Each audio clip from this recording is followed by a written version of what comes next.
Как попасть в Болливуд и обхитрить делийских мошенников? В эти минуты в Национальной библиотеке наши земляки делятся историями, которые с ними приключились в Индии.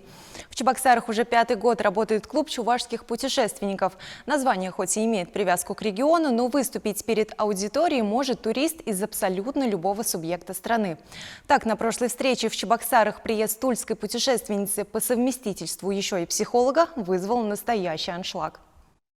Я погуляла по старому городу, мне понравилась набережная, вот это именно длинная, красивая, облагороженная, качались на качельках. Мы здесь уже, с девушкой, которая меня принимает в гостях. В Чебоксарах Ольгу Варегину приютила Екатерина Косеева, которая за жизнью блогера-психолога в сети наблюдает и не один год. Впрочем, на языке путешественников такой вид гостеприимства называют каучсерфингом. Метод вполне рабочий, и Ольга это доказывала не единожды, приводит в пример дубайскую поездку.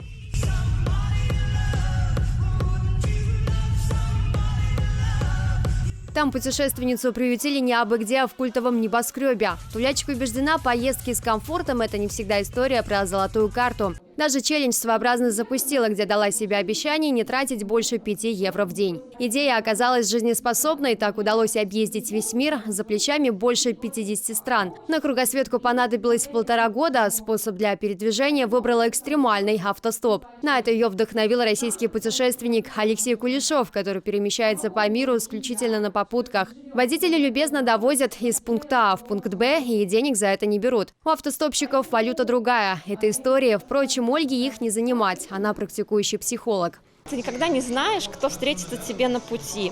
Ты можешь услышать миллион интересных историй от людей десятка разных профессий, из глубинки, из городов больших и маленьких. Психологом Ольга работает почти 15 лет, сейчас консультирует клиентов исключительно онлайн. Отчасти это и помогает покрывать траты во время путешествий. На самый популярный вопрос «не страшно?» отвечает коротко и профессионально. Как только мы преодолеваем свои страхи в жизни и идем туда, куда зовет сердце, то дорога расступается перед ногами идущего. И в итоге мне было страшно, когда я начинала, сейчас уже нет. В так называемое межсезонье Ольга решила поколесить по родной стране, устроить некий трип по российским регионам, в которых еще не бывала. Маршрут построила через Чувашию. Путешествует поездом, скучновато, говорит Ольга. Но уже в мае планирует вернуться к своему любимому способу передвижения – автостопу. Большую часть маршрута Ольга преодолевает в одиночку, но не каждый решится отправиться в сольное плавание. Оттого и создали в Чебоксарах клуб чувашских путешественников. Единомышленники встречаются уже на протяжении 5 лет в Национальной библиотеке. Я мало знаю в Чувашии людей, которые так самостоятельно и интересно путешествуют. Конечно, для меня это огромный повод для того, чтобы с ними знакомиться и путешествовать вместе. А по поводу таких встреч я очень рада, что они проводятся, потому что они вдохновляют. Мы каждый четверг практически собираемся в 18 часов в библиотеке.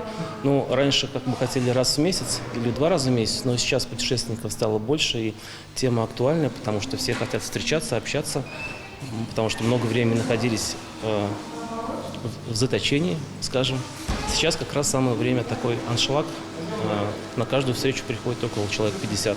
Впрочем, рады здесь не только зрителям, но и новым спикерам. Главное требование – наличие интересных историй и желание поведать их аудитории. Вероника Павлова, Дмитрий Макаров, Вести Чувашия.